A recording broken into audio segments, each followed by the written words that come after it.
कराची हामिद, हारिस और मारिया तीनों बहन भाई थे। उन्हें सैर करने का और डरावनी कहानी पढ़ने और सुनने का बहुत शौक था। उनके घर से कुछ दूर एक पुरानी खंडरनुमा इमारत जो बहुत अरसे से वीरान थी। एक दिन उन्होंने फैसला किया कि तीनों सैर के बहाने बाहर जाएंगे और एक रात खंडर में गुजार कर वापस आ जाएंगे।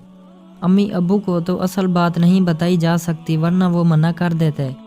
आखिर मुकर्रर रात आ पहुंची और वो घर से निकल गए। वो खंडर कहानियों के खंडर रात से ज़्यादा खौफनाक था। आज वहाँ रोशनी भी हो रही थी। हिम्मत करके तीनों एक साथ अंदर दाखिल हुए। अंदर हर चीज़ गिर्द और मिट्टी से अटी पड़ी थी। ऊंची ऊंची दीवारों पर मकड़ियों के जाले बने हुए थे और छत पर एक अजीब सी चमक थी। ये सब कुछ देखकर वो मज़ीद खौफज़दा हो गए। उन्होंने सामने देखा तो 5 कमरे थे और उन सब के दरवाजे बंद थे।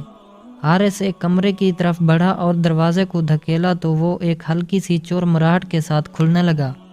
इसी लम्हे एक बड़ा सा परिंदा उसके सर के ऊपर से उड़ता हुआ बाहर निकल गया।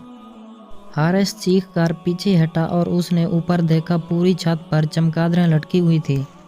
उनकी आंखें ही थी जो अंधेरे में चमक रही थी। इतने में वो दरवाज़ा जो हारिस ने खोला था आहिस्ता आहिस्ता पूरा खुल चुका था। उसके साथ ही बाकी कमरों के भी दरवाजे खुद ब खुद खुलने लगे।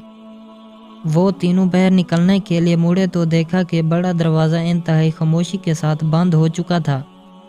अचानक दरवाज़ों में से धुआं खारिज होना शुरू हो गया और फिर धुआं इतना ज़्यादा बढ़ गया कि रास्ता नज़र आना बंद हो गया और साथ ही अजीब अजीब सी आवाज़ें भी सुनाई देना शुरू हो गईं।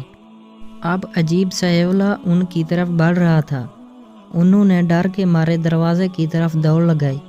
अगरचे अंधेरा और धुएं में देखना बहुत मुश्किल था, लेकिन वो किसी न किसी तरह दरवाजे तक पहुंच गए। उन्होंने उस खौफनाक मंजर को देखने से बचने के लिए अपनी आंखें बंद कर लीं। तीनों ने मिलकर जोर लगाया। दूसरी ही कोशिश पर दरवाज़ा खुल गया और वो बाहर आकर गिरे।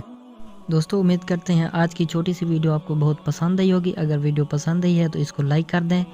अगर आपने अभी तक हमारे यूट्यूब चैनल उर्दू कहानियों को सब्सक्राइब नहीं किया तो इसको ज़रूर सब्सक्राइब कर लें, ताकि आपको इस तरह की मज़ीद इन्फॉर्मेशन वाली वीडियोस फौरी मिलती रहें और आप आसानी से देख सकें।